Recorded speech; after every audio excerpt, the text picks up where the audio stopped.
പശ്ചിമേഷ്യൻ സംഘർഷം ആരംഭിച്ച് 60 ദിവസം പിന്നിട്ടതോടെ ട്രംപ് ഭരണകൂടം അസാധാരണമായൊരു പ്രതിസന്ധിയാണ് നേരിടുന്നത്. അമേരിക്കൻ കോൺഗ്രസിന്റെ അനുമതിയില്ലാതെ 60 ദിവസം മാത്രമേ സ്വയം തീരുമാനമെടുത്ത് യുദ്ധത്തിലേർപ്പെടാൻ പ്രസിഡന്റിന് അമേരിക്കൻ ഭരണഘടന പ്രകാരം സാധിക്കുകയുള്ളൂ എന്നതാണ് ആ പ്രതിസന്ധി. അതായത് ഇപ്പോൾ തന്നെ ഈ ട്രംപിൻ്റെ നയത്തിനോട് രാജ്യത്തെ ജനപ്രതിനിധികൾക്ക് വലിയ വിയോജിപ്പുണ്ട്. അപ്പോൾ ഇനിയൊരു തീരുമാനം കൈക്കൊള്ളണമെങ്കിൽ അവിടെ കൃത്യമായും അമേരിക്കൻ കോൺഗ്രസിൻ്റെ അനുമതി ലഭിക്കേണ്ടതുണ്ട് എന്നതാണ്. ഈ പ്രതിസന്ധി മറികടക്കാൻ സാധിക്കുമോ എന്നതാണ് ഏറ്റവും പ്രധാനപ്പെട്ട ഒന്ന്. ഒപ്പം യുദ്ധം അവസാനിപ്പിക്കുകയാണ് എന്ന തരത്തിലൊക്കെയുള്ള വിശദീകരണം ഇപ്പോൾ ട്രംപ് ഭരണകൂടം നടത്തുന്നുണ്ട്. എങ്കിലും ഏറ്റവും ഒടുവിൽ വന്നിട്ടുള്ളത് അമേരിക്കയെ കടലിൽ താഴ്ത്തും ഞങ്ങൾ, അതാണ് വരാൻ പോകുന്നത് എന്ന് ഇറാൻ തിരിച്ചടിക്കുകയാണ്. TG സജിത്തുണ്ട് ഇന്റർനാഷണൽ ഡെസ്കിൽ നിന്ന്. സജിത്ത്, ഈ വെല്ലുവിളികൾ തീർച്ചയായും യുദ്ധം അവസാനിക്കുന്നു എന്ന സൂചനയല്ല, കടുത്ത പോരാട്ടത്തിലേക്ക് വീണ്ടും കടക്കുമെന്ന സൂചനയാണ് ലഭിക്കുന്നത്. അതുമാത്രവുമല്ല, ചില രഹസ്യ നീക്കങ്ങൾ അമേരിക്ക നടത്തുന്നുണ്ട് സൈനിക ഓപ്പറേഷന് വേണ്ടി എന്ന റിപ്പോർട്ടുകളും ഇപ്പോൾ പുറത്തു വരുന്നുണ്ടല്ലോ സജിത്ത്.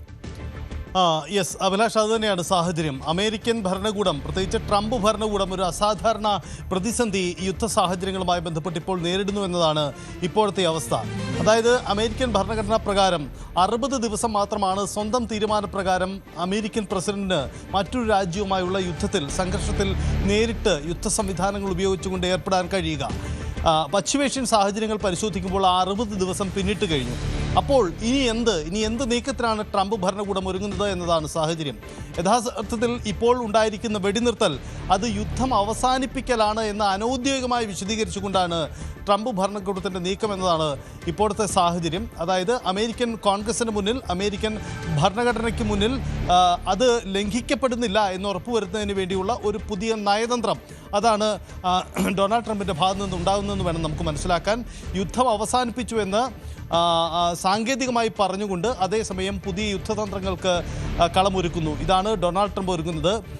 പുറമേക്ക് യുദ്ധം അവസാനിച്ചു എന്നവർ പറയുമ്പോഴും പശ്ചിമേഷ്യൻ സാഹചര്യം നമുക്കറിയാം, ഒരു തരത്തിലുള്ള സംഘർഷം അവസാനിക്കലും ഉണ്ടായിട്ടില്ല. ഇപ്പോഴും അതീവ രൂക്ഷമായ സാഹചര്യങ്ങൾ തന്നെ നിലനിൽക്കുക തന്നെയാണ് ചെയ്യുന്നത്.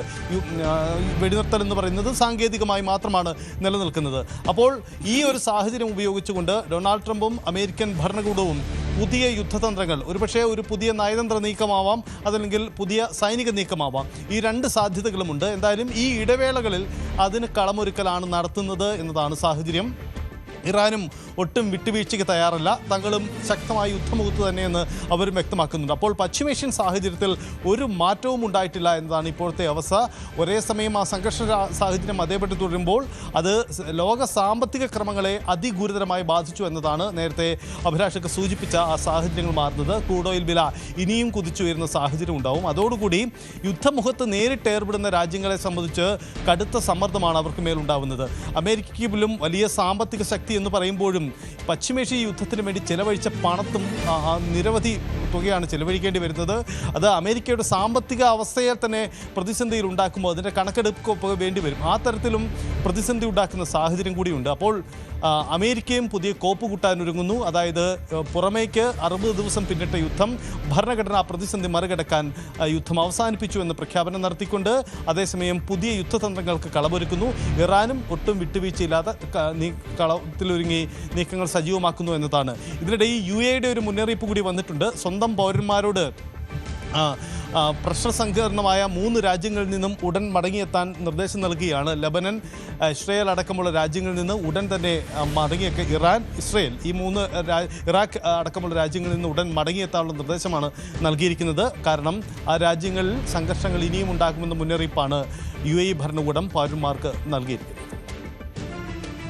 യെസ്, സജിത്ത് സൂചിപ്പിക്കുന്ന പോലെ തന്നെ ഇപ്പോൾ ഈ യുദ്ധം, പശ്ചിമേഷ്യയിലെ സംഘർഷം അവസാനിക്കുവാനുള്ള ഒരു സാധ്യതയും മുന്നിൽ കാണുന്നില്ല. അതേസമയം അമേരിക്കൻ പ്രസിഡന്റ് ഡൊണാൾഡ് ട്രംപ് നേരിടുന്ന ഒരു പ്രതിസന്ധിയാണ് ഇതിൽ ഇനിയും നിർണായകമാകുന്നത്. 60 ദിവസങ്ങൾ കഴിഞ്ഞിരിക്കുന്നു. ഇനി ട്രംപിനൊറ്റയ്ക്ക് തീരുമാനമെടുത്തുകൊണ്ട് ഈ യുദ്ധവുമായി മുന്നോട്ട് പോകാൻ സാധിക്കില്ല. അമേരിക്കൻ കോൺഗ്രസിന്റെ അനുമതി കൂടി വേണം. അവിടെ ഒരു മെജോറിറ്റി ലഭിക്കുമോ ട്രംപിന് എന്നതാണ് ഒന്നാമത്തെ കാര്യം. മറ്റൊന്ന്, ഇറാനെ സംബന്ധിച്ചിടത്തോളം അമേരിക്ക വലിയ സാമ്പത്തികമായ ചെലവഴിക്കൽ ആണ് യുദ്ധത്തിന് വേണ്ടി നടത്തുന്നതെങ്കിൽ ഇറാൻ ഏതാണ്ട് സാമ്പത്തികമായി പൂർണ്ണമായും തകർന്നിരിക്കുന്നു എന്ന തരത്തിൽ അന്താരാഷ്ട്ര മാധ്യമങ്ങൾ റിപ്പോർട്ട് ചെയ്യുന്നു. ഇറാന്റെ കറൻസിയുടെ വിനിമയ മൂല്യം എന്നത് ലക്ഷക്കണക്കിന് രൂപ ആണ് ഇടിഞ്ഞിട്ടുള്ളത് എന്നതാണ്, ലക്ഷക്കണക്കിന് എന്ന നിലയിലാണ് ഇടിഞ്ഞിട്ടുള്ളത് എന്നതാണ്. അതുകൊണ്ട് തന്നെയാണ് ഈ സാമ്പത്തിക പ്രതിസന്ധി ഇതൊരു സാമ്പത്തിക യുദ്ധമായി മാറുന്നു എന്നതാണ്. അങ്ങനെയുള്ള ഒരു യുദ്ധം തന്നെയാണ് ട്രംപും ആഗ്രഹിക്കുന്നത്. ലോകരാജ്യങ്ങളെ അടക്കം വലിയ സാമ്പത്തിക പ്രതിസന്ധിയിൽ ആഴ്ത്തുന്ന നീക്കങ്ങൾ നടത്തുമ്പോൾ ലോകരാജ്യങ്ങൾ ഇറാനെതിരായി നിലപാട് സ്വീകരിക്കുമെന്നതാണ്